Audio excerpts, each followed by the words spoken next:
इरफान पठान को आईपीएल 2025 के commentary panel से बाहर निकाले जाने के पीछे रोहित शर्मा और विराट कोहली नहीं, एक तीसरा शख्स था और यह शख्स है हार्दिक पांड्या। और इस पर खुद पुष्टि इरफान पठान ने ललन टॉप को दिए गए हाल ही में एक इंटरव्यू में दी है और उनके बयानों से यह साफ तौर पर जाहिर है कि उन्होंने साफ तौर पर संकेत दिया है कि उनको कमेंट्री पैनल से बाहर निकाले जाने के पीछे रोहित शर्मा या विराट कोहली नहीं, जबकि हार्दिक पांड्या थे। उन्होंने साफ तौर पर कहा, आईपीएल 2024 में जब हार्दिक पांड्या की परफॉर्मेंस अच्छी नहीं आई तो इरफान पठान ने उनको लेकर कहा, अगर 14 मैचों में से मैं 7 मैचों में आपकी आलोचना कर रहा हूं तो मैं सच में आपके प्रति नरमी बरत रहा हूं और मैं ब्रॉडकास्टर हूं और ये मेरा काम है। इरफान यही नहीं रुके, उन्होंने मुंबई इंडियंस ने जब आईपीएल 2024 में रोहित शर्मा के ऊपर हार्दिक पांड्या को टीम की कमान सौंपी तो वहां पर हार्दिक पांड्या की जमकर आलोचना हुई थी। तो इरफान पठान ने कहा, मैंने हार्दिक पांड्या का स्टैंड भी लिया। लेकिन हार्दिक पांड्या को लेकर इरफान पठान ने यह भी कहा, हर खिलाड़ी की आलोचना होती है और अगर आप खेल रहे होते हैं तो आलोचना होनी ही है। सचिन तेंदुलकर हो या सुनील गावस्कर, सभी की आलोचना हुई है, लेकिन किसी ने भी अपने आप को खेल से बड़ा होकर नहीं दिखाया है। हार्दिक पांड्या को लेकर जब अपशब्दों का इस्तेमाल किया जाता है वो गलत है, लेकिन आलोचना तो सभी की होती है।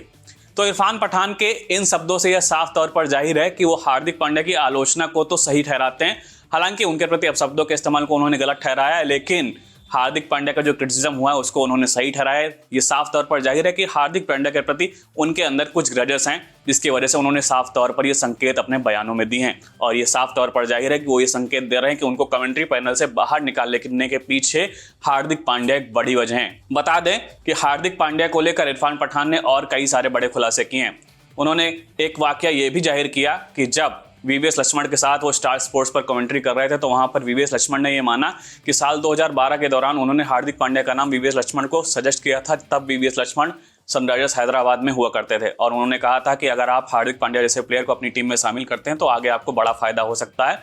और वीवीएस लक्ष्मण ने कमेंट्री के दौरान ये साफ तौर पर माना था कि हाँ, मुझसे बहुत बड़ी चूक हुई है। अगर उन्होंने इरफान पठान का वो सजेशन मान लिया होता तो कह सकते हैं सनराइजर्स हैदराबाद की टीम को बहुत फायदा होता और वीवीएस लक्ष्मण का डिसीजन सनराइजर्स हैदराबाद के लिए एक टर्निंग पॉइंट भी साबित हो सकता था। वहीं बता दें, इरफान पठान ने हार्दिक पांड्या को लेकर और कई बड़े खुलासे किए, क्योंकि उन पर यह आरोप लगते रहे हैं कि हार्दिक पांड्या और इरफान पठान के बीच कुछ ग्रजेस हैं। लेकिन इरफान पठान ने कहा कि मेरी किसी से भी निजी दुश्मनी नहीं है।